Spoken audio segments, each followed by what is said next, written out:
All right. So I guess if we have any questions we can ask. Sure. Cool.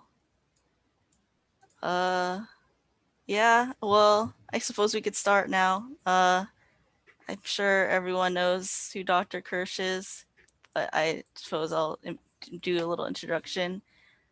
He is a professor at UCSD and was the previous chair of the COGS department, and he is the head of the Interactive Cognition Lab, and he'll be talking about his career path and his current research topics today. Well, thank you. I'll go quickly over some things that amuse me, and I hope you will find them amused. So I'm going to tell you who I was as an undergraduate, and then a graduate, and so on.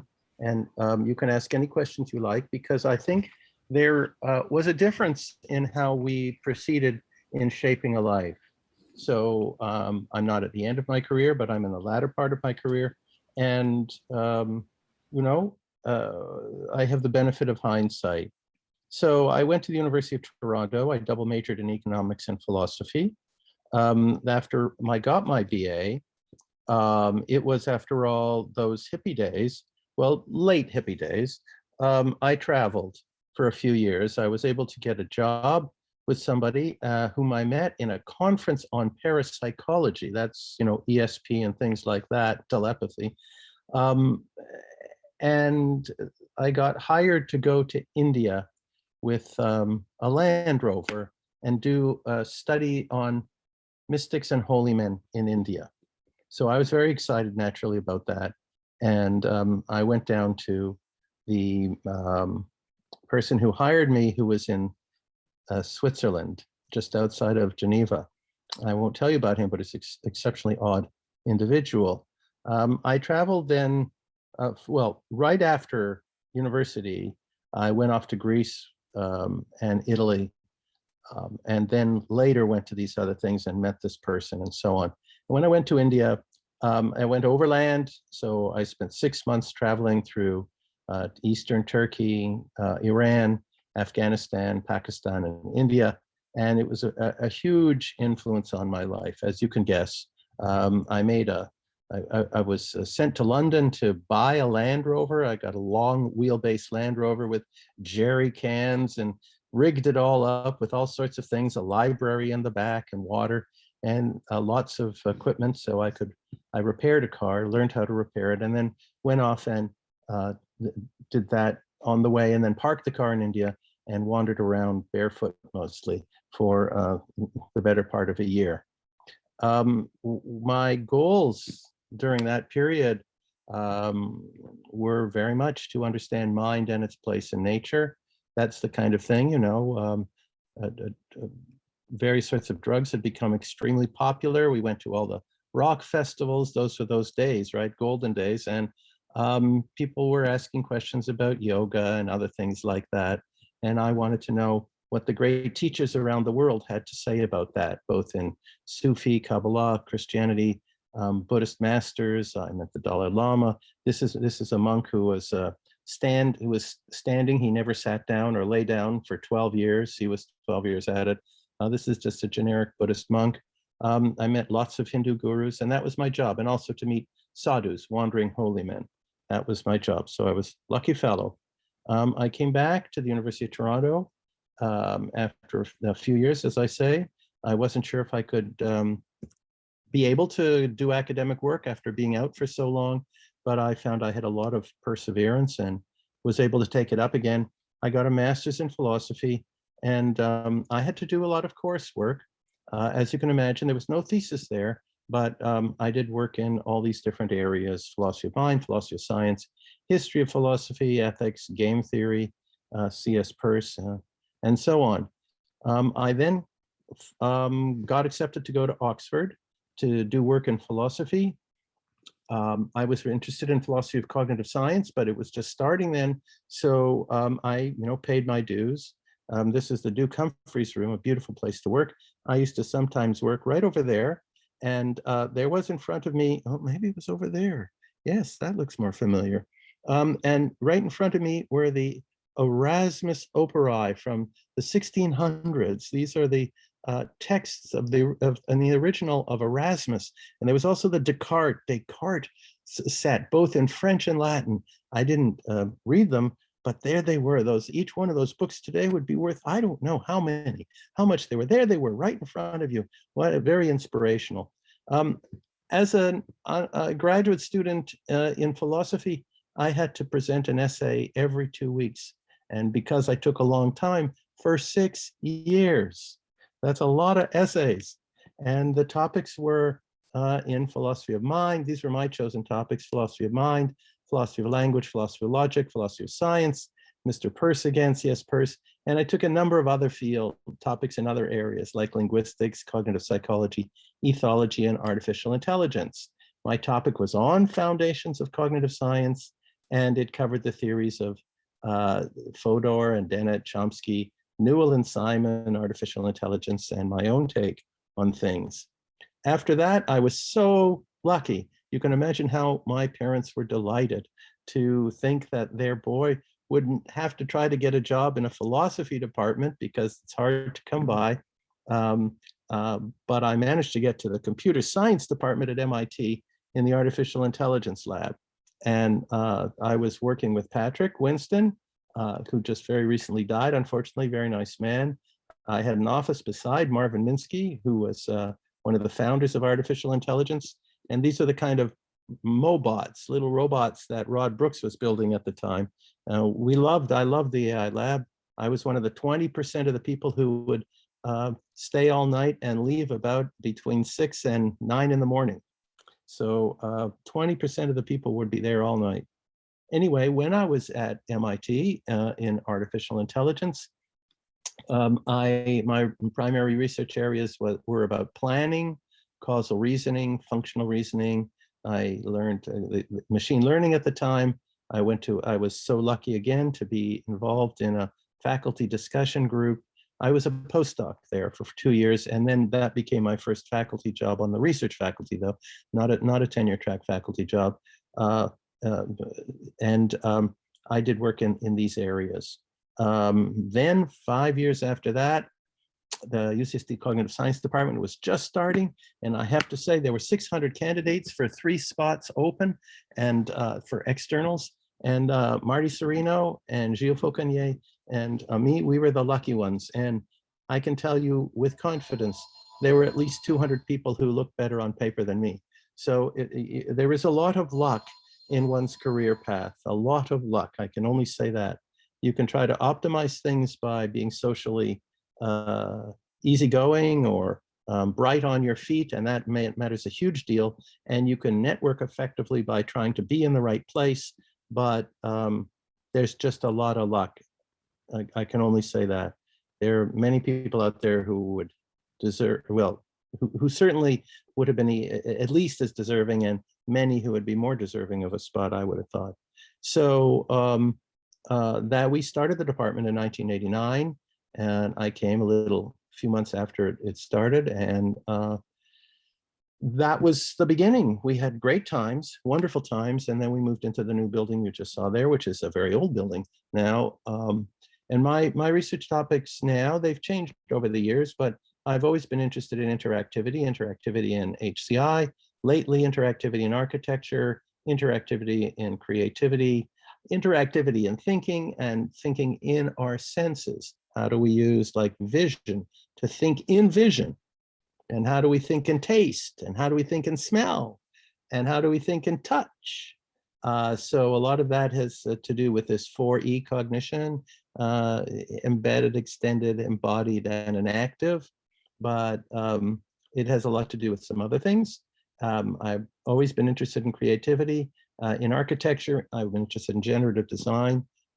But I was also very lucky to hook up with the choreographer of the Royal Ballet, and he has a dynamic private group called Random Dance, and I worked with him for, I don't know, he likes to say collaborated, which is very flattering, for, I don't know, 5 or 6 years together. We worked on many pieces, and I would go to London and capture them. And then come back and try to see if there was something cognitively interesting. And, you know, little theories came out about embodied cognition, for instance, thinking with our body. And lately I've been working on the knowledge of masters, an embodied theory of what masters know. And I'm currently the president of Neuroscience for Architecture, which is the Academy of Neuroscience for Architecture, which is a group trying to advance the field of architecture by bringing in more science topics and especially neuroscience. I'm happy to take a few questions now, and then I would go on and hope to stimulate you by giving you an example of a few of these areas, but not all of them. I have a question about the choreography. So you said that you like watched what the choreographers did and you made theories about it. Like, did you just like look at the how the dance moves like represent things, or? Much of modern choreography has no representational content per se. It's the movement represents the movement, but sometimes it does, you know. And people always like to project emotions. So when a male dances with a female, or a male or female, there's often the belief that that's revealing relationships of some sort. But when I say I studied it, I would go out with it started at UCSD. So Wayne McGregor, he's the choreographer I'm speaking of, he came to UCSD to see if he wanted to be the first innovator in residence of Sixth College. And he went around and looked at and met 25 faculty because he liked science. And he'd done things with scientists in the UK before, like a surgeon or other things, and he would go in and see how that happens, and that would be inspiration for him. So he was hoping for some inspiration for his choreography by meeting scientists and working with them in some way. And he spoke to 25 and we hit it off. And then he brought me to London and they had a workshop. I guess I was a good performer in the workshop. And then we talked about what he might do at UCSD if he came out. And I said, oh, I'll make a class and I'll study your method.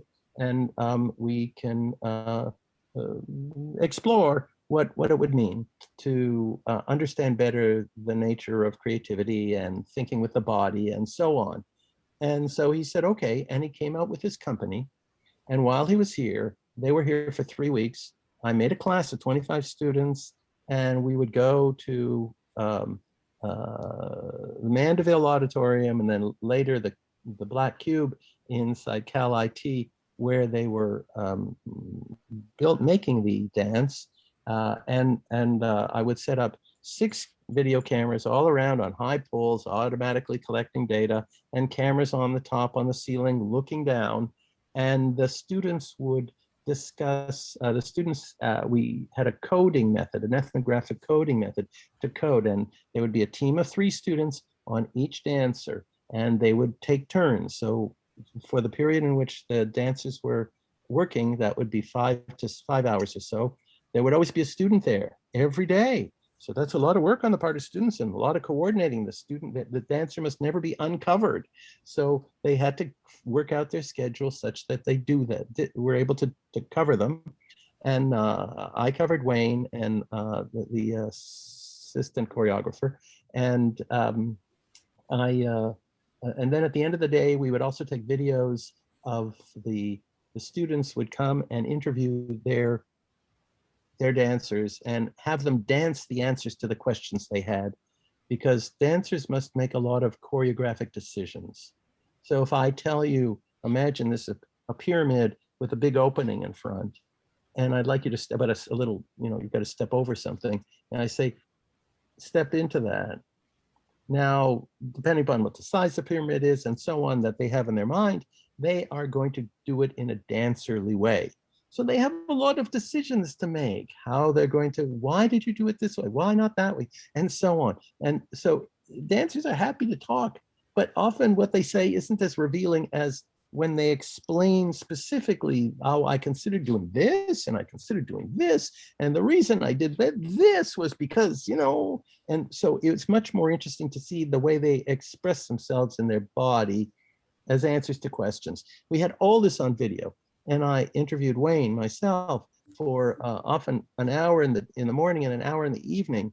Normally he gives one 45-minute interview to a person, and I had like 22 hours of interview. So we knew each other very well by then.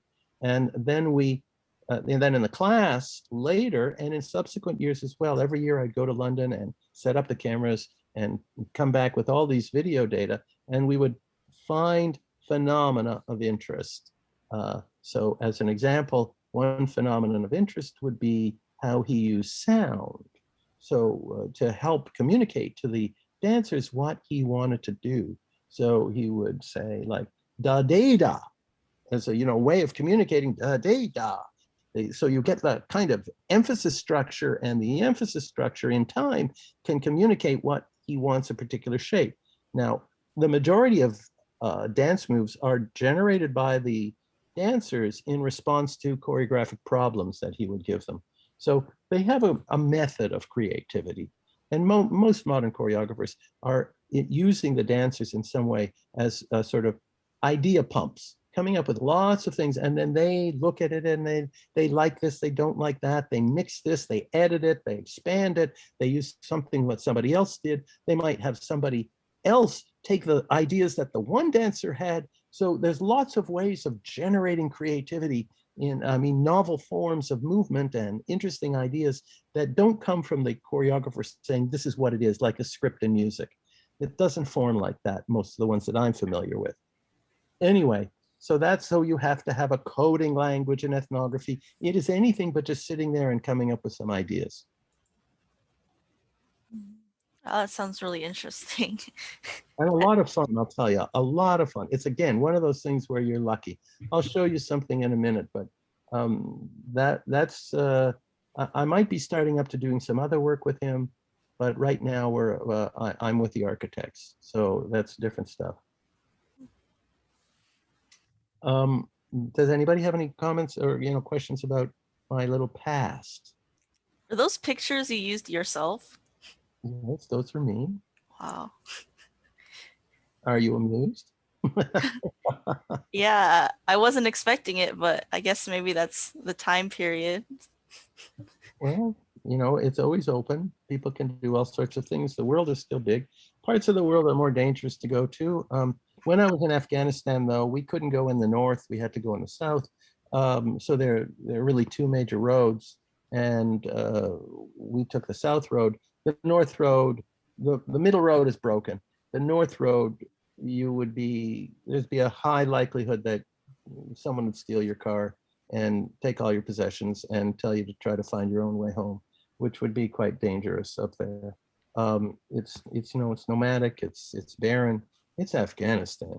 So there's danger many places, but I was machine gunned I was shot at in some places, but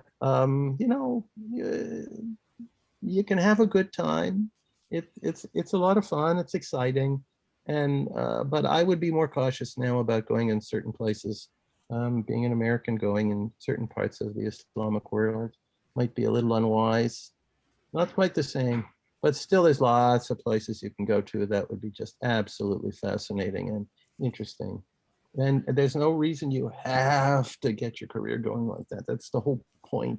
Look at all that sort of figuring out what do I want in life? Who do I want to be? Who am I? What and I know that the world is much more pragmatic now, but it's always been pragmatic. You have to decide for yourselves.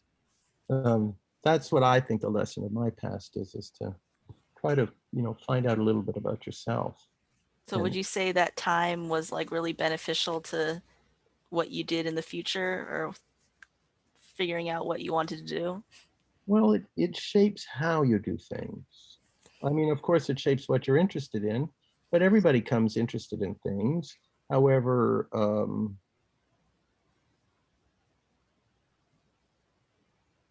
so I was very interested in states of consciousness when I left university after 4 years.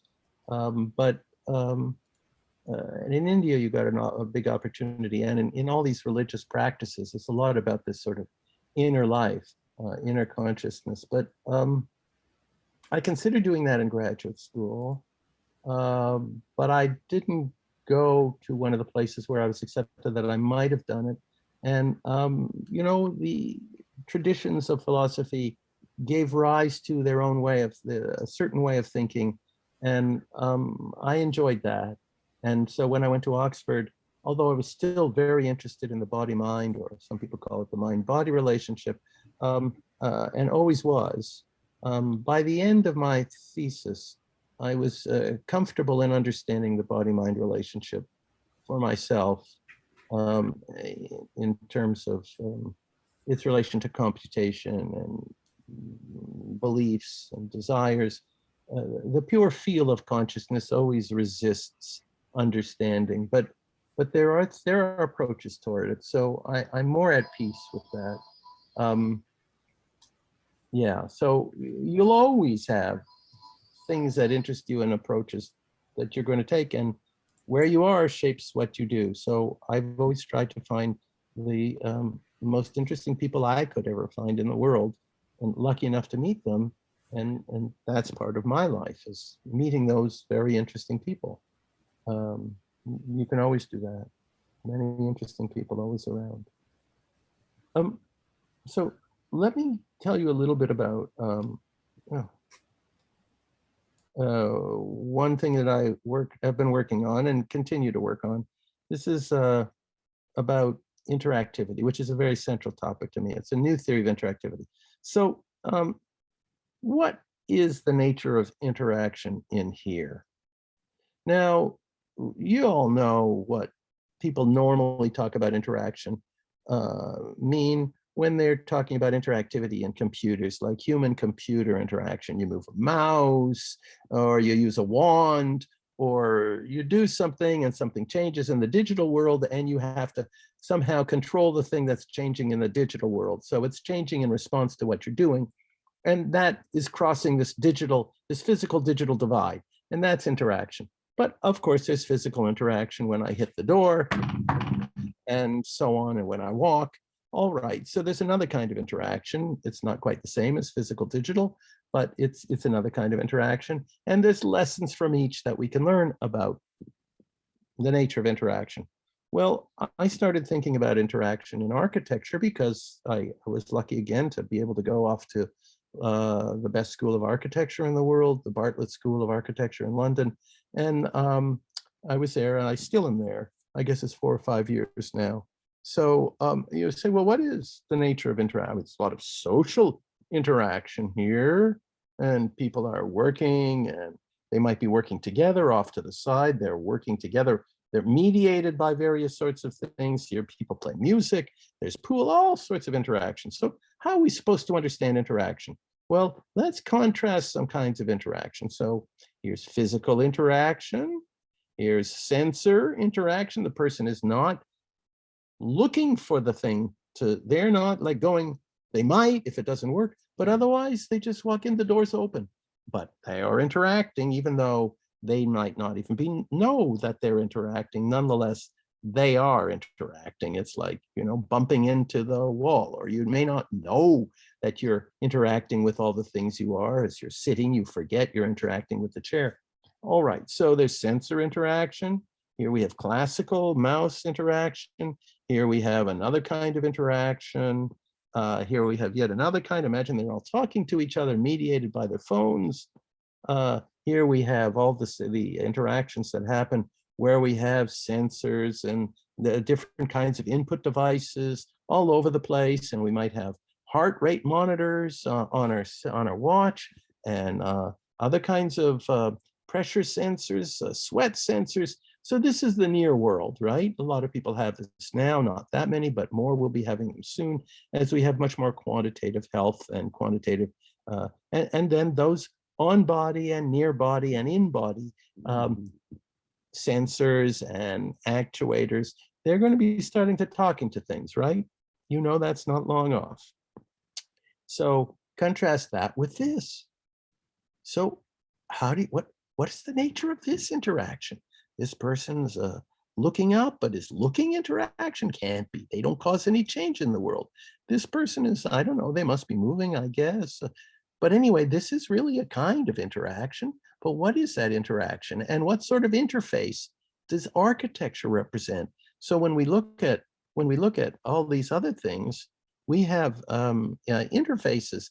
So you can't have interaction without an interface. But what is the nature of that interface? So here we have interactive installations, and we say, well, you can stick your head into it, a nook you can climb into. But what about this? Can you hear this? Can you hear that? Yeah, I could hear it. Thank you. Okay, so what is going on here? This is a very natural kind of thing. It's an architectural space, but whoa, what is that interaction? It's not just social interaction. They're interacting with the lines on the, they're interacting with the shapes and the lines, and it's a strange sort of thing. And what sort of interface is that? So what sort of interaction is this when this is historic, been around for a lot of times, still a lot of places where the architecture looks like this. And what sort of interface is this? What sort of interaction is that? Now, these questions, as obvious as they are, they haven't been well asked. So it's a wide open territory to talk about. And of course, they make a difference. So here, what sort of interface and interaction is this? This is joint activity where people are doing something together, coordinated, and their bodies and everything is spatiotemporal. What are we supposed to make of that? Now, you may be wondering, what kind of question is he asking? Well, that's fine, because I just want to show you that interaction is not as simple as people might think when they think about a mouse and a computer. So what about this? Now, rhythm is hugely influential in social activity. And the rhythm mediates our coordination. It helps us coordinate. These people are much more efficient because they're doing it in that rhythmic pattern. A wonderful YouTube on this. I mean, it was a big product. It's only 10 minutes long.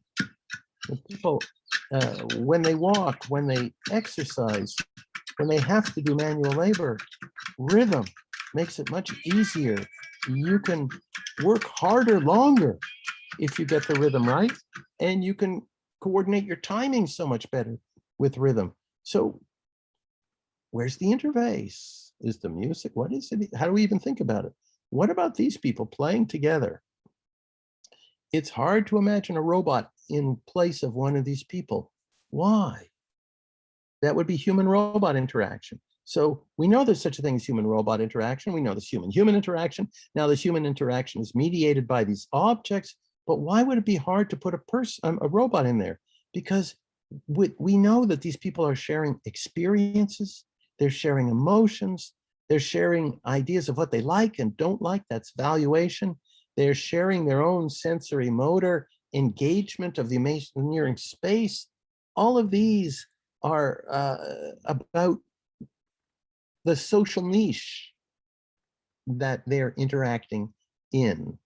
And I believe that the next phase of human-computer interaction will involve interacting based on sharing spaces. These are these spaces we have to understand.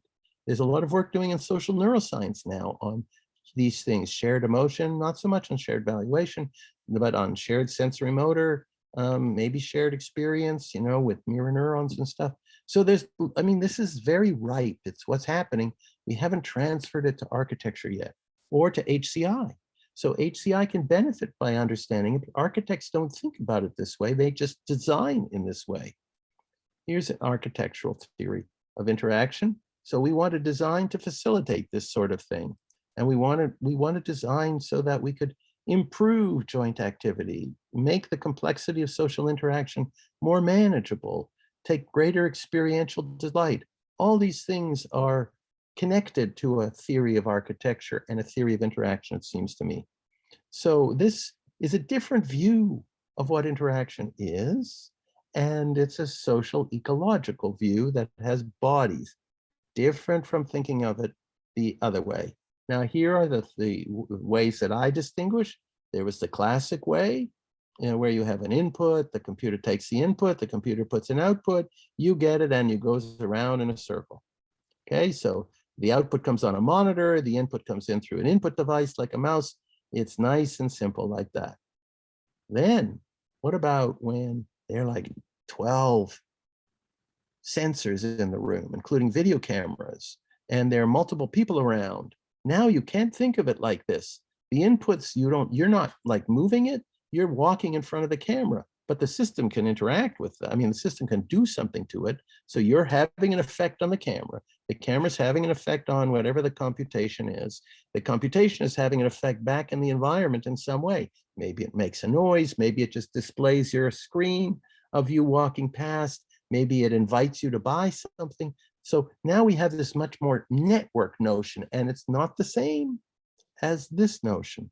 So this is the one that people are working with now, ubiquitous computing. And now here we have this other one where people have situation awareness, they engage in joint activity, and so on. It's a more ecological, social, and embodied view. Not like this, it's something like that. How are we going to make sense, and how's it going to change life? You can be sure it will. And one of the ways is you can look who's adapting to whom. Here, the computer responds, but we adapt to whatever the computer does. You can change the programs, you can make the programs more complicated, but when you look at humans, the adaptation is very much, we're shaping artifacts and we are adapting, but it's not exactly the same. Here, if we put AI in here, the AI adapts to humans. They learn about us because they're context aware. We may not even know about them. And here, everything there, people are co-adapting. So ultimately, the AI could co-adapt, but initially it's trying to adapt to us. But here, everybody's engaged in this joint, and that's co-adaptation. Again, very much in the view of what's happening. And here's an architectural world, just to finish with that. So does anybody have any questions about that?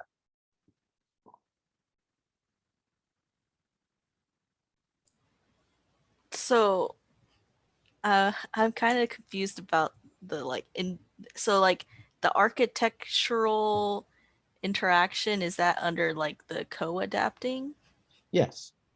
So well, look, the architecture provides an environment within which certain things happen. And what we'd like to understand is, how does this three-dimensional plus changing things like sound or changing light or media, how does that change the way we interact? So you have to start looking at it more like an ecological niche. We're inside the niche. Now, a niche is a very dynamic notion. You may not think it is, but it's a very dynamic notion where the changes, the creatures change the very environment they're operating in, which then has an effect on how they interact themselves again with the environment. So the nature of interaction is much more complicated. And that's the thing. The environment is creating, like, so in architecture, you would design, for instance, to make it increase the chance that people will get together. Architecture is very much about social things, helping people to get together, helping people to work together, helping people to find their way about things. So, or in a classroom design, helping the people transmit information in a way that they can get it well, and so on. And they might decide, oh, we've got to make it quiet in here so that the person in front, the acoustics are front directed rather than from the back forward.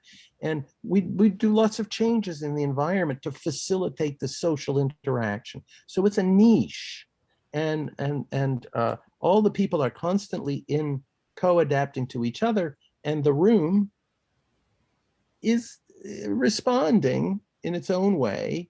Like it's if you're in a room that's really loud, you'll get more quiet. Well, when you get more quiet, there's a response. The whole thing changes because suppose the walls are very sharp and there's no carpet on the floor. Then the sound in the room is really loud and harsh. People hear it, they get quieter. As they get quieter, there's less things coming back. So I'm interacting with the walls through my speaking and noise because I change the wall by the sound. The sound hits the wall bounces it back to me. And so we change, the whole system changes of me and the walls, everything changes a little bit. That's this bigger notion of interaction, very niche, three-dimensional, which is not yet what we're doing in our computers. Okay, that makes sense. It's not easy by any means. So it's not like that. It's hard, but I believe it represents a new way of looking at things. And so anytime somebody says there's a new way of understanding, then you really need lots of cases and examples and proof that something good comes from it by seeing the world this way before people decide that it's useful. But it's something I'm interested in right now. And so I have this analysis and I'm just introducing it. I'm not giving you all the reasons why I think we can make these definitions as clearly as I have. Now, in neuroscience or architecture, we would like to understand what's going on in the brain that affects our performance in the environment or our enjoyment of the environment or perception of beauty and so on. There are some simple things. So in neuroscience, there's fairly good research on the nature of circadian rhythms and where they happen in the brain and how they work. And their sensitivity to light. Well, they're sensitive to different wavelengths of light. So a simple, very dumb, I mean, by dumb, I mean very simple, thing that neuroscience can advise architects on a topic, it would be, well, what color should the little nightlight be in your bathroom so that when you get up in the middle of the night, if you get up, it won't wake you up and you'll be able to have your tinkle or have your wee and go back to the bed and you'll be asleep better than if you had a different light. Well, that light is a particular shade of orange, some kind of orange, not exactly this shade, but it's a kind of orange. And if you put blue in, which is the majority of night lights are blue, they wake you up. So that's a little piece of neuroscience, right? Now, a lot of lighting questions could have neuroscience bases. Well, here's a topic that I'm working on with an honors student in the Cog Sci department, undergraduate. She's interested in mild cognitive impairment and Alzheimer's disease. And so we wanted to explore some of the neuropsychological data that could be useful for architects to know when designing better facilities for people with mild cognitive impairment or Alzheimer's. So, for instance, people lose their way. So should we color code their area? Should we have a picture of their child or something else on their door so they recognize their door, or a picture of themselves on their door? Shall we, I mean, obviously the easiest way would just be put something in their pocket that lets them know how to get there. Keep going, you're almost there, just a little bit on the right. That would be the best way. But if we don't do it digitally and we do it through architecture, what are the best ways? Should it, in a large facility, should there be regions? And when you enter a particular region, for instance, we make it like Main Street of an old town, or there's a saloon, so we make it a Western town. Oh, this one is Paris, and so we have Parisian stuff. Would they remember that better? Will they know how to get there better? Well, what effect does brightness have on memory? What effect does brightness have on other performance things that we consider? For instance, alertness or stress or the ability to recall, the ability to recognize, our level of engagement, the ability to concentrate. How does brightness affect that? That's something that a neuroscientist might say something about. So we need to know what are the units that we use to measure alertness or ability to concentrate or engagement. So we need neuropsych units. And then we have the architectural things we could change. We could change the noise level, the brightness, the color, the temperature. These are all very primitive now. These are not like big structural things, right? But these are things that you could imagine would be very helpful. So we could say, well, you know what, maybe we should change. It's good to keep the noise low, but not too low for alertness. And if you want them to remember, maybe we should have the noise at a certain things, or maybe where they'll remember where they are if they're different noise levels. So, oh, I live in a noisy part of the building. So as you start going into this direction, it's noisier. And this part of direction, it's quieter. Or maybe you can see so many questions. So this is how we could begin to engage. There's not much done on this yet, but it's a new field, and there will be a growing field, a field of greater importance. It's just at the point where it's going to take off, I believe. So this is an example of how one might do studies on that. Any questions? So if you were to like, so this is a new field, but say if you were going to do like a career, would you work with like engineers or would you just more be like the research? Well, you won't find a career right now in this. But if you were to take an interest in this particular thing, this would become a branch of neuroscience. So the neuroscientists are the ones who have to do the work to get closer to the architects. It's good to get a team where you work with architects to understand what the possibilities are, because it's one thing to say, oh, the more light there is, the more people can stay awake, or the more alert they are, or the less stress, or maybe the more stress, I don't know, but I expect, so let's say alertness or engagement. Better to have bright rooms. Now, older people often like less bright, so it may not be obvious. Maybe they find it very stressful to have it really bright. So they could have, and maybe Alzheimer's are different with respect to brightness sensitivity than younger people, and so on, or people without Alzheimer's. So there are lots of questions about that, right? And people could just say, hey, you know what? I want to do some neuropsychological experiments on that.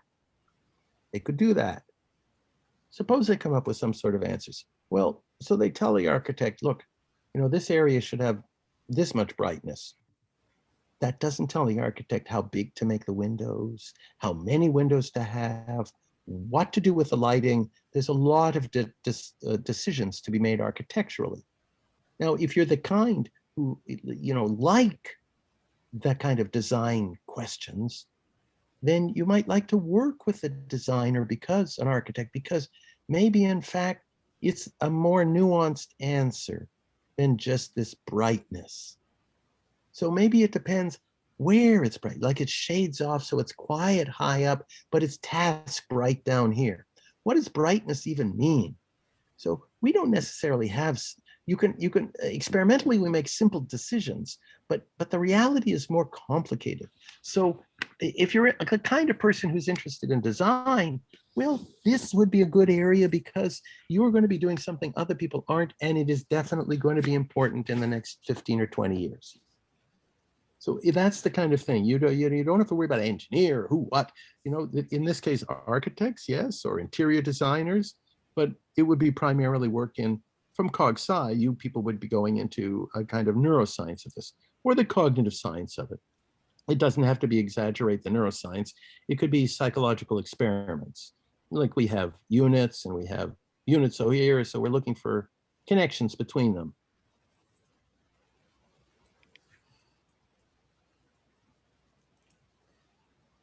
Any other questions? Okay, I'll show you a little bit, some work I did on interactivity and creativity. So look at this.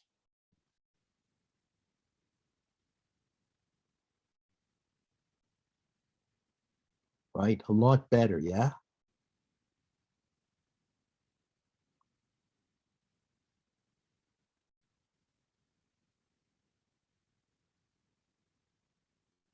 So we have chance encounters can yield extraordinary insight.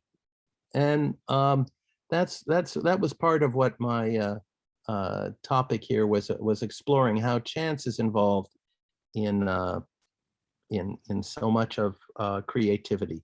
So, but without physical interaction, there would be none of these chance encounters. Internal chance, I didn't consider the nature of internal chance. We get it. The external chance is really the surprising thing that happens. Now, the outcome isn't predictable because it's very hard to do the transformation inside. So we do it outside and we see certain things because it's easier to do things outside that are, especially that are complicated. The outside takes care of the complication. It was just a transformation. But to simulate that transformation would be very hard. I say, look, you see my hand? Simulate what my hand would look like when I do that. You can't do it. It's just too hard. Too many things are occluding and it's just too hard. But I can trivially do it, right? So the outside does all sorts of wonderful things for us, and we have to figure out how we use the outside to do those wonderful things. So interaction with the outside isn't quite random, but it's not a move in the space we might have been thinking of in this particular case. And we can do things outside that we can't reliably do inside our heads. And that's the point of this, the moral of this particular example. So I looked at this problem and I said, look, there's a lot of different ways that creativity emerges through interactive cognition. We have cognition that is, mediated, like that piece we just saw where he makes the movement of the piece. We have notation that we can move around and do things in notation when we write or when we compose with notation and so on. And we can have body mediated cognition, like I'm doing right now is body aided. But I could be looking at my hand as a three-dimensional thing, or I could be feeling it on the inside. And that's another thing I could use to learn about something. So I'm not going to give this talk here, but I was looking at randomness, how it helps create creativity. Now, so let's just look at it. Often creativity, people think of creativity as something that goes on in your head.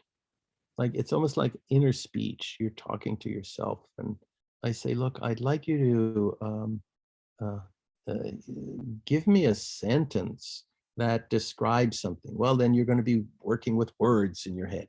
How they come up into your head, I don't know. But sooner or later, you get this explicit thing. Or we ask you to build something. And you might think of it all in your head, unless you're sculpting. But before you're sculpting, a lot of it is abstract. And there's this stuff going on in your head, usually like inner speech. Well, we can generalize that the inner vehicles don't have to just be language vehicles. They could be kinesthetic imagery. So I ask you to design a wading pool, okay?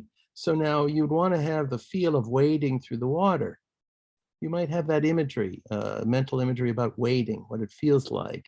Or I ask you something about designing something to make it beautiful. You might have imagery about a setting sun or the smell of, these are all examples of imagery. And we have some control over this imagery, not as good as the auditory imagery. So you may not be able to imagine the sound of a saxophone so well, but you can imagine the sound of words very well.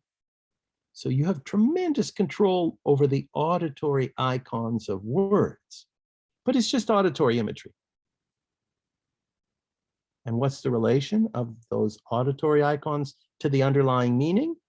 Well, that's a mystery, isn't it? But we have those sounds in our head, and we could have all these different kinds of vehicles in our head that we use. And now I say, well, what's wrong with seeing creativity as that? Well, what's wrong is that it's not paying attention to what we do outside. So here's an example of artifact mediated interaction. So suppose you're playing a game of cards, gin rummy. That's, you've got to get threes or four, three of a kind or three in a row, four of a kind or four in a row, and then you win when you have them. They're 10 cards.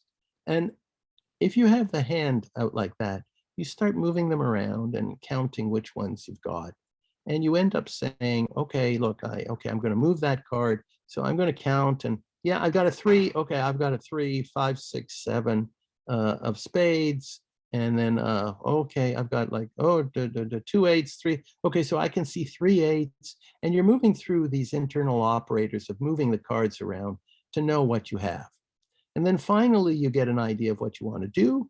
You have an idea, you have a mental representation of your next move, and you execute the move. Now, this is the standard old account. And if a robot were doing it, or a computer were doing it, this is what they would do. They don't ever change the cards. Why don't they change the cards while they're playing? What good does it do?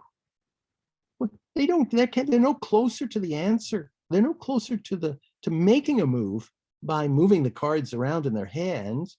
It doesn't change, doesn't get them closer to winning. It may help them, not them, it'll help us, but it doesn't help them.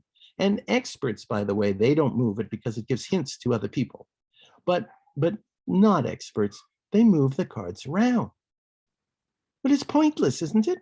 No, it's done for cognitive reasons. And when you start looking at the moving around, we change this account of what goes on. We have external operators as well as internal operators. So the red ones are external operators when we move the cards, and they move the cards, and then that brings, oh, you see, here's, 3 of a kind. So I start out with the hand, then I move it around, oh, there's my 3 of a kind right there, and so on. And so we do that, and so now our cognition is spread in an extended mind manner over the cards in our hand and our inside of our head. All right, well, that we know that. So and now you might say, well, look, a lot of thinking is more like that than it is of the other way. So for instance, when somebody plays a musical instrument, they're closely coupled to that instrument, aren't they? It's very important for them to hear their instrument and to manipulate it. So thinking, is he not thinking when he's playing? Is he thinking? What do you call it? I don't know why you wouldn't call it thinking. So just because we can think in the head, that doesn't prove that's the best place to think. Maybe we're better thinking with an instrument in our hand or notation. And that would be my view. So here we have, he doesn't know exactly what's going to happen until he does it. In fact, this is the whole point of the Zen.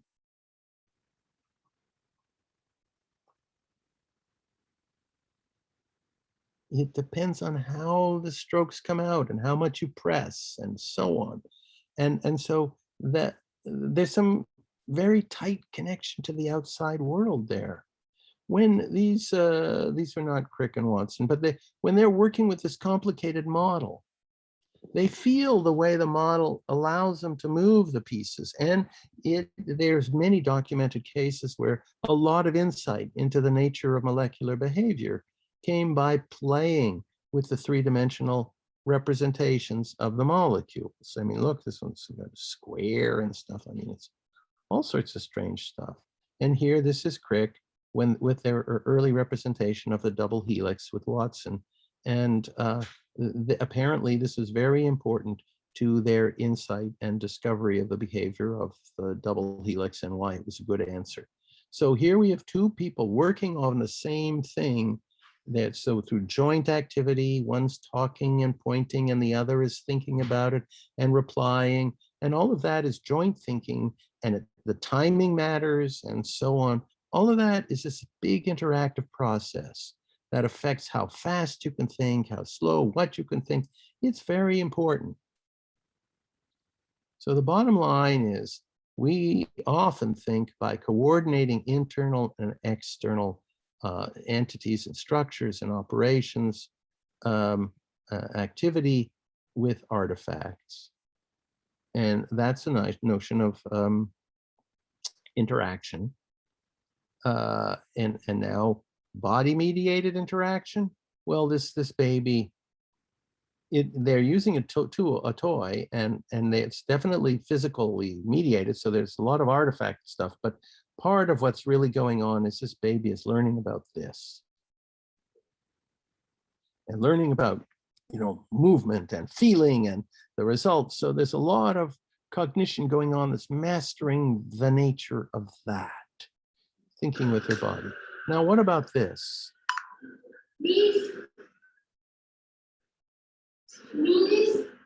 So this is mental abacus, and he just multiplied two 7-digit numbers in his head. They learn how to do it on abacus. So an abacus can allow you to multiply very quickly once you learn how. So clearly they do not say a 7-digit number is, 6,596,478. Look at how long it took me just to think of it.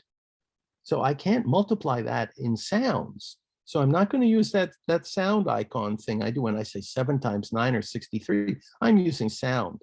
When I use 120 times 3 and I say 360, I'm using sound. But the process by which I do it, I might also think visually. 3 times 12, I just see the answer visually. But here, they're seeing the answer. They're visually encoding numbers in the abacus. All right. Now, why does he gesture? He hasn't got the abacus in front of him. So either he has to mentally simulate, if that's how he knows to multiply, he either has to mentally simulate using the abacus, or he uses his hands to help him simulate the abacus movements. So here is a case where gesture is helping to carry his thought forward. And the faster he gestures, the faster he can think. Well, that's pretty strange, isn't it? How much of our life is like that? In Tetris, some early work I did with Paul Maglio at Cognitive Science, when he was first in the beginning of the department. We eventually did it. He just started out at the beginning, and then 6 or 7 years later, he finished, and we worked on this very closely together. And what we found was that in Tetris, people have trouble sometimes when they're not experts. They sometimes get confused. If they're going to make a mistake, they make a mistake about a mirror image piece.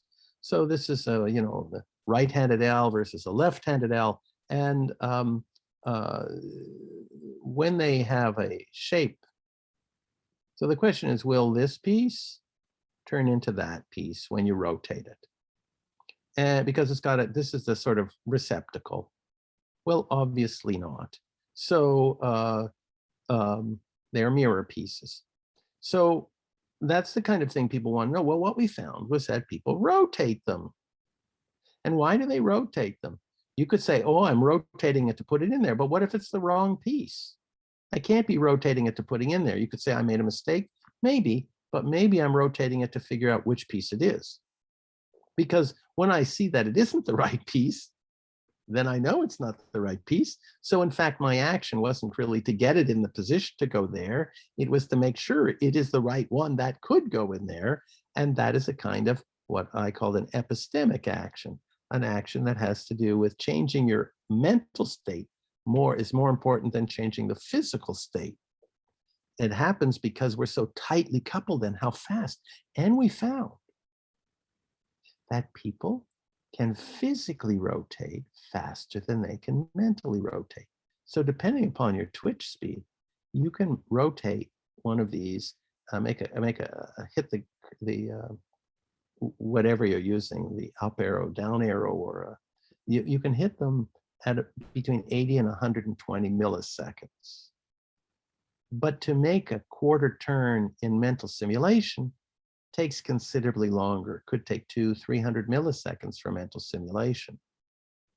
So it's faster to physically rotate, faster to rotate it and look than it is to mentally rotate. And if you make a mistake and it's the wrong piece and you find, whoa, this isn't going to work here, the cost of that is more than offset by discovering that it's the wrong piece early. So there's a case where we show how much does it cost to do it outside? How much does it cost to do it inside? It's better to do it inside. So I see I'm running late on time. I just want to, and now here is what people do to invent music, choreography. So they tell him, I want you, this would have been an exercise.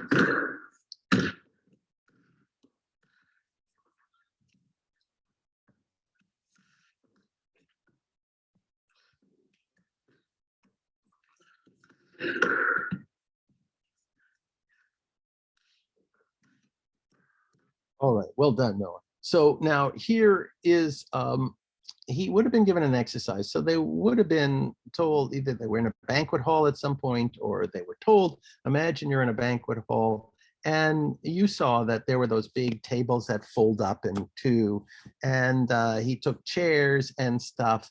And so he used the imagery and the behavior of those things. And then he made the chair get bigger and he sliced it in half. He did stuff you can't do in real life, but he also did stuff you could do in real life. And he used the imagery as what he had in mind when he was doing particular actions. So he was closing the tabletop.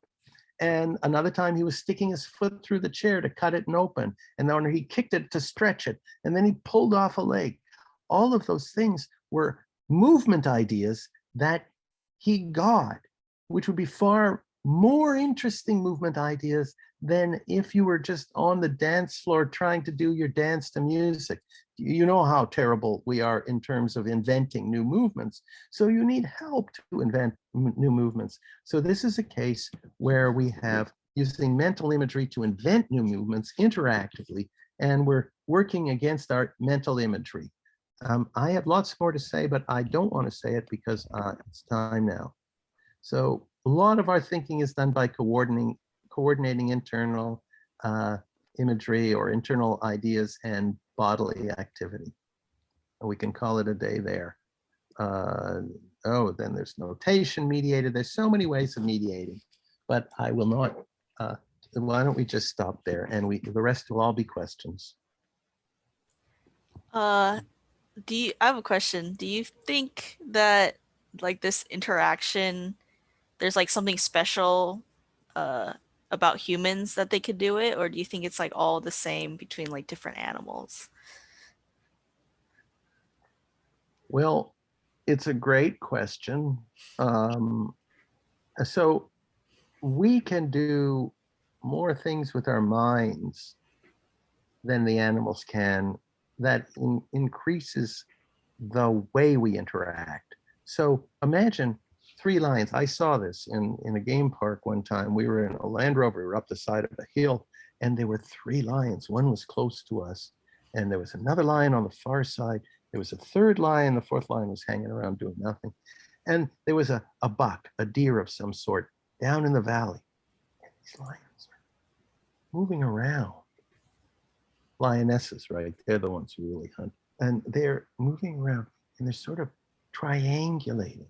Now, those lions, I don't know if this is true, but I'm sure those lions have the ability to project the direction that the deer would go, and also to know that if they ran, they could get the deer over there, and that the other lion would come and could come nearby. So I think they could have drawn lines in their head, in their minds, or they could know where the other lions would be and where the deer would be. And so, because they're trying to shape it so that they can get the deer, right? And now that's a visual projection capacity, which I'm extremely interested in, but humans can do it in spades. What we can do out is just amazing in terms of our capacity for visual projection. If I say to you, I want you to imagine a triangle on a wall near you, and now drag the triangle over the edge of the wall to, like, if it comes to an edge, and now you'll see the way the triangle bends to go around it. You can do that. That's projection. So now we can do all that sort of thing. Animals can do some things. Now, do they interact with their projections? Do animals, I mean, for the most part, animals are going to be, they're not just reactive creatures, they're very active creatures, and they're trying to get the world into the state they want it to be. So there is, of course, action, seeing what it is. I do respond to the world changes in what I do, I respond again. That's interactivity. So of course, animals are wildly interactive, far more than our robots, far more than anything else that we have invented. But there are different kinds of interactivity. And so can they think in the world? Can they use interaction to think? And I was suggesting that some of the things, they have some of the equipment that we use to think with using the world, but we can also design the world to make our thinking more powerful. So if we know we have this capacity to project, how more is it more powerful to project when the structure outside helps us than if it doesn't help us? So can I project things onto an outside structure that I couldn't just imagine? In other words, is projection more powerful with objects outside than it is in imagination alone? That's a question I asked. And if it is the case, then we want to design things on the outside that increase our powers. And these things that we do design, like notations and various sorts of mechanical objects and all sorts of, and we make instruments that constrain what we do. And all of these are devices that enable us to think more powerfully.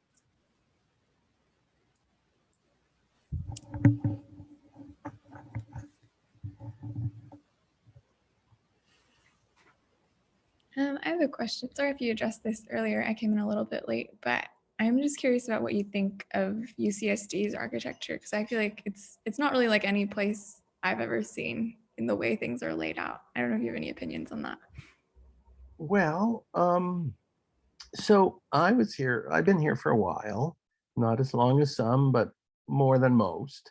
And I remember, so, you know, of course, the library was the big thing. And then they built the engineering section, and that's sort of interesting, parts of it, the way it is, but not that interesting. But so the buildings weren't very interesting, but they did a little something down at the bottom, engineering too. The buildings up until then would be pretty boring. The supercomputer center wasn't very much until the extension.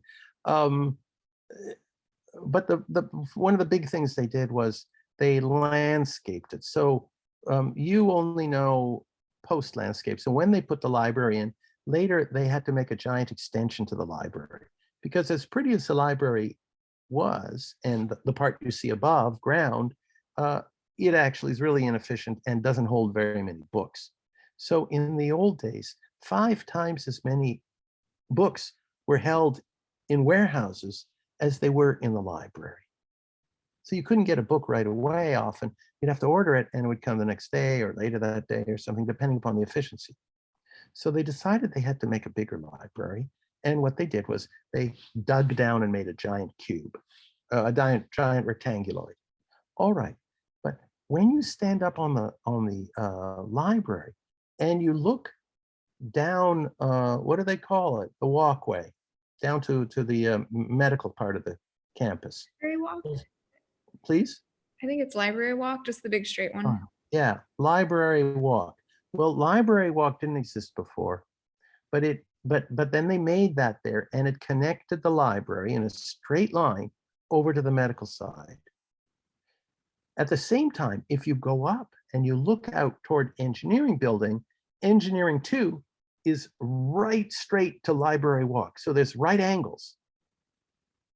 And you could just see somebody saying, like the chancellor, but not any of our chancellors, but like the chancellor, they sort of saying, look at what I'm doing to my place. I'm unifying the medical side now with the rest of the campus by this library walk.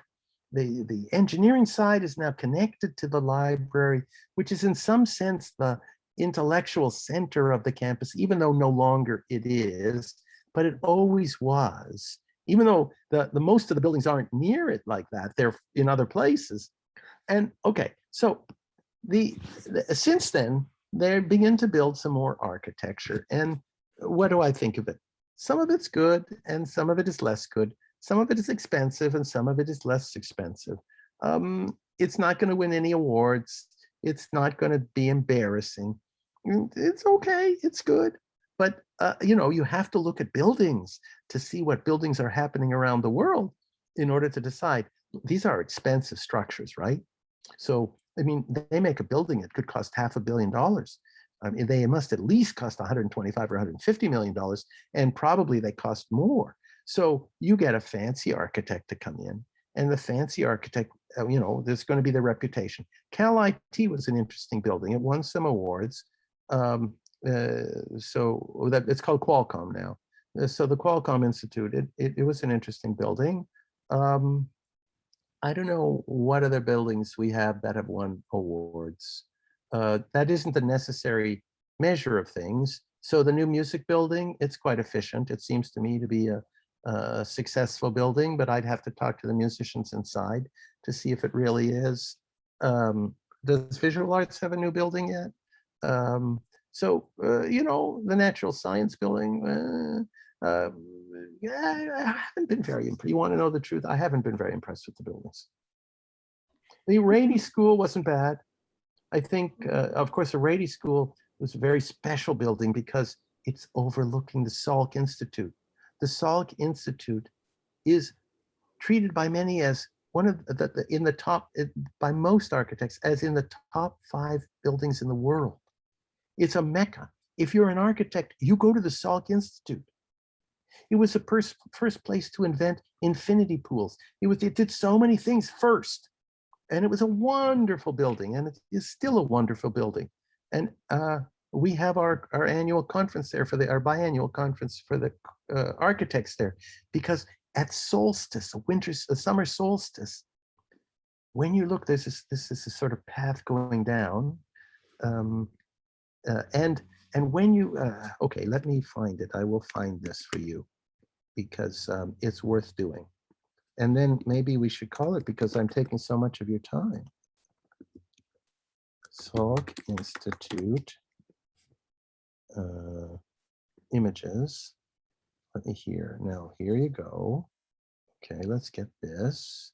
Let's hope it's, oh, no. Okay, there's too many things in it. Okay, so you'll have to look at it like this.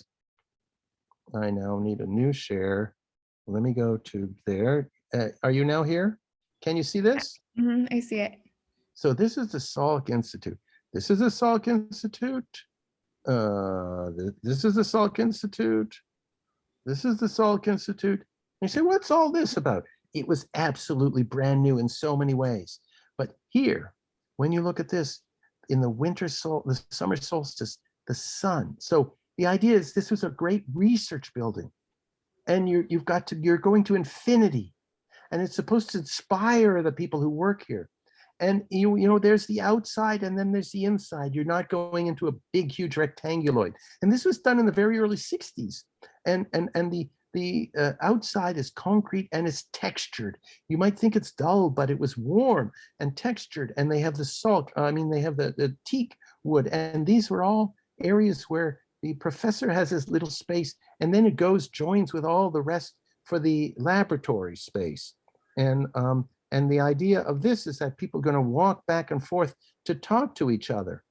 And so you get going to, and there's a place for you there are little places to go outside, and the light comes down into the bottom areas very creatively. It just is facing infinity, man. And at the end here, the reason I say it's an infinity pool is because, oh, it's wet there?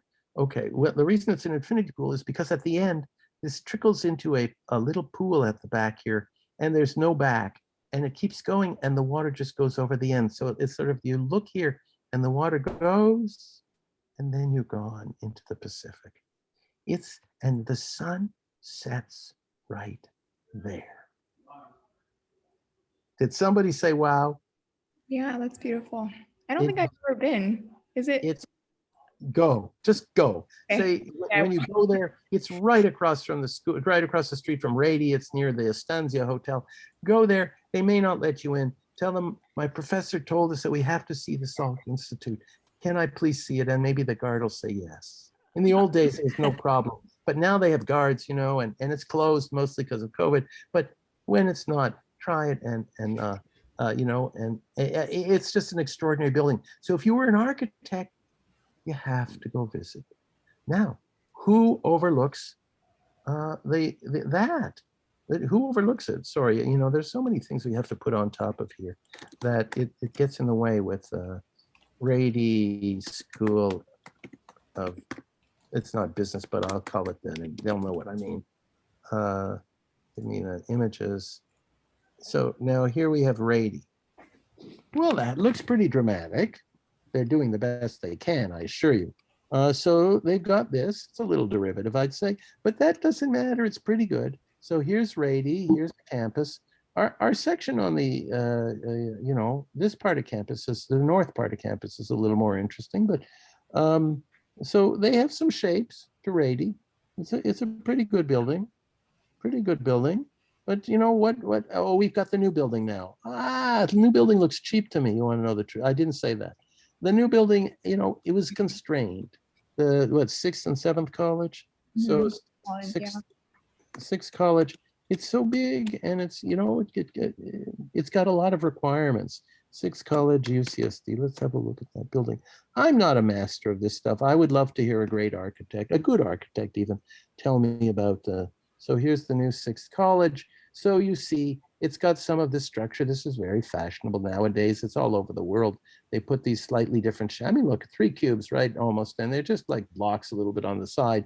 They've got this stuff here. And well, okay, you know, look, you're an architect, you're going to do it. There's glass, there's a little area for you to come out. These are mandatory now. So, but they have an outside theater. We like that. I'm sure it's good. I haven't really been through the building, so I can't say. I can't say how well it plays with the light, but I mean, let me show you the Stater building. Stater building. I think it's called the Stater building, isn't it? Stater building. So, let's make sure we're right. Stater building, MIT. Okay. Oh, Stata. Okay. So look. Wow. All right. So this is Frank Gehry. This is the computer science building. Right. This is the computer science building. What the hell? So, you know, here's the computer science building. And how old is this? Why, it's really old by now. They'll probably be moving to a new building in a little while. So this is the kind of thing you're having to ask about. You ask me about one building, and you ask me, is it exciting? Well, this is what they got 15 years ago. Or was it 20 years ago? I don't know. And, you know, you might think, oh, I think that's terrible. I think it's ridiculous. I think, so you also have to know, how does it play on the inside? And they quite like it on the inside. There were some mistakes made. And the architecture faculty is inside the Stater building, the Stata building against. But, and, you know, they would have had a lot of amusement. For instance, there was a stairway that went to nowhere. But, you know, so these are the kinds of things that you're asking yourself when you say, what do you think? Well, relative to what?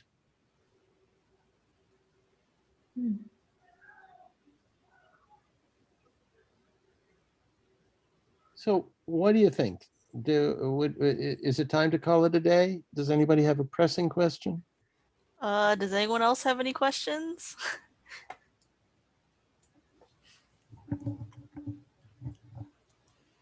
Professor Kirsch, did you mention Geisel at all? Oh, yeah, I did, because, you know, that was an interesting building, and it was an important building, and it was UCSD's, you know, there's a reason why we use it as a you know, our not our mascot, but our emblem. And it was a building in the 60s, right? So yes, it was an interesting build. I think it was an interesting building. Maybe somebody else wouldn't, but I think it's a very interesting building, and I found it quite successful. In fact, in order to encounter the building, make sure you go up to the different areas and go to the edge of the building so you can look out and see what it looks like from the different places. The reason it's successful to me is because of the way it gives a vision of the entire campus. So yes, it's a funny shape, and that's interesting. But the consequence of the shape was, I did mention that you can't have enough books. But aside from that fundamental problem with it, and the fact that maybe you feel like you're in some kind of weird mall on the ground floor when you're walking on top of it, they could do more with that, or they could have made that more interesting. There's a lot about it I like, and I like the addition very much. Ask yourself, why do they make those jagged things? Why do those glass jagged things shaped like that? You must figure out the answer, okay?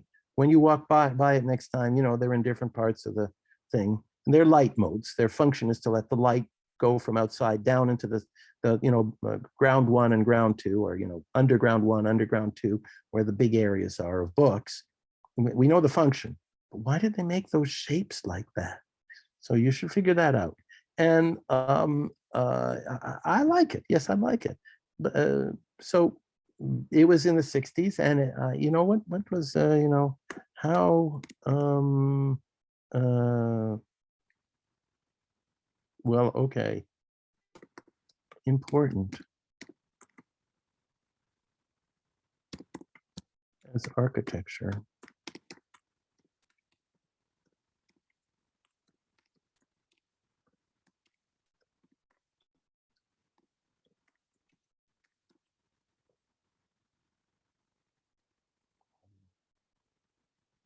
Well, wait, well, never mind. I'll just take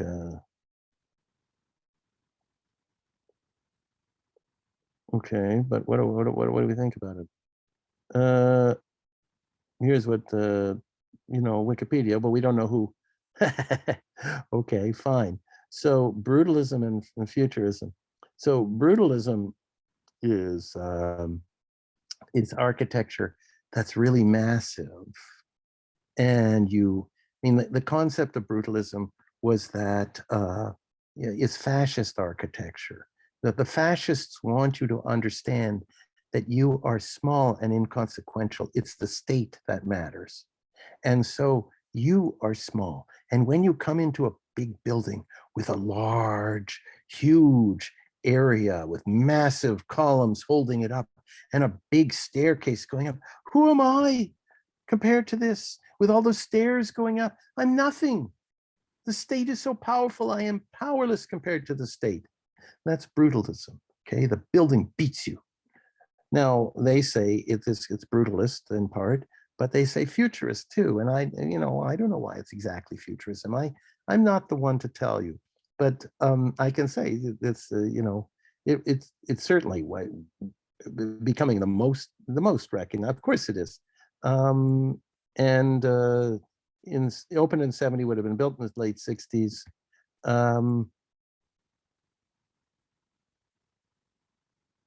He was awarded the commission. Well, let's see, did they win anything for it? Did he win an award for it?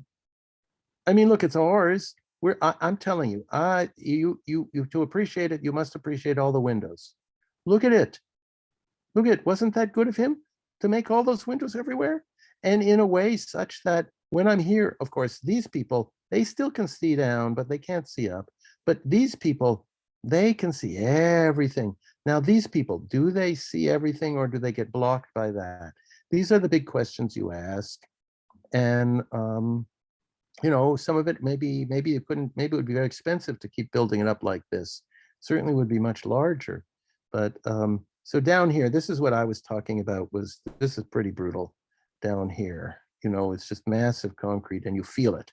You feel the strength of the arms and stuff. But anyway, I don't know whether it's a classic, but I don't know whether it won any awards or not. It's a good question. I'd like to know the answer. He was awarded the commission, but right man, did he? Well, it's not telling us if he won any awards.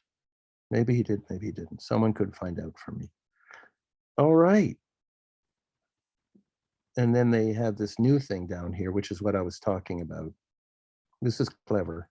This turned out to be quite clever. We haven't time for me to tell you stories about this building. There's some really fun stories about what happened when they first opened the doors after this was built, but I'm going to save it for another day.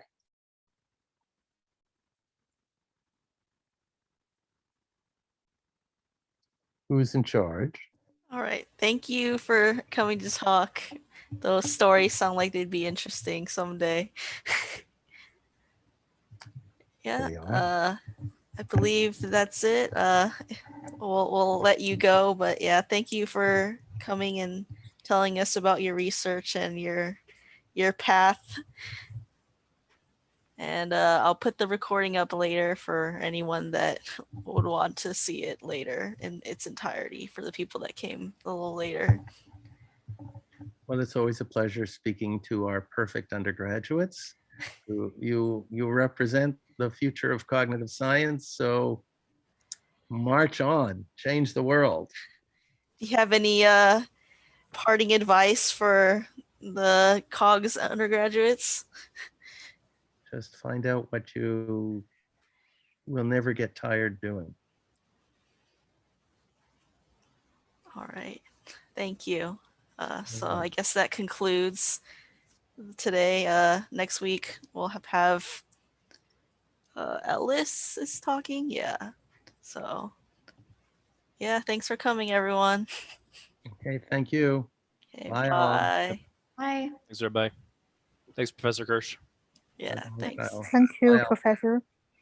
Oh, great. See y'all. Thank you, Professor. Professor Kirsch, are you still recording, Christina? Oh, should I stop recording? Yeah, actually, I want to ask Professor Kirsch a